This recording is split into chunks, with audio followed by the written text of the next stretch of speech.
All right. Good afternoon, everyone. My name is Melissa, and I'm working to become an elementary school teacher majoring in English.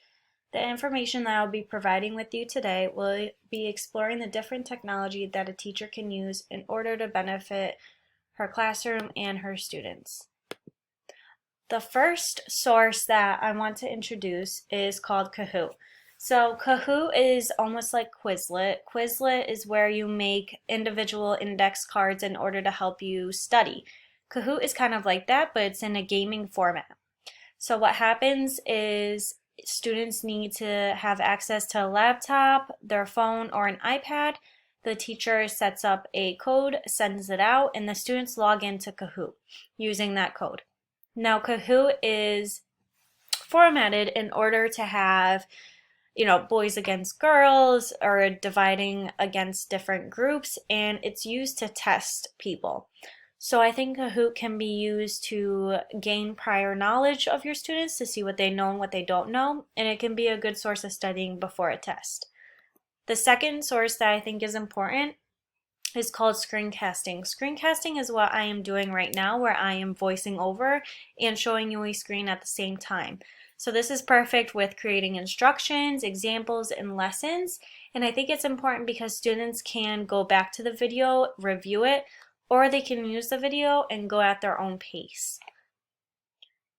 The third source that I want to talk about is using social media, specifically Twitter. I think Twitter can be a good source to use in the classroom because it creates a community within your classroom.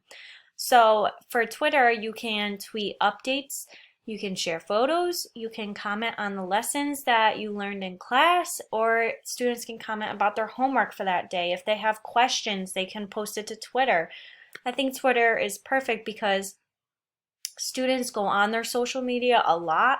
Now that our generation is more social media driven, for them to go on Twitter and receive an update from their teacher, it's just a reminder and it's a good source to use.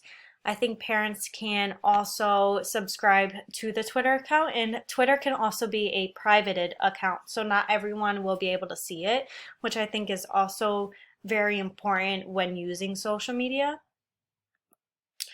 By using the technology in the classroom, it can only benefit you and your students. It can make your classroom enjoyable and stimulating. Using technology in the classroom makes it more organized for the teacher as well, because you know what you want to do for that day. It engages your students, and it just helps your students pay attention more when they're watching a video. They can learn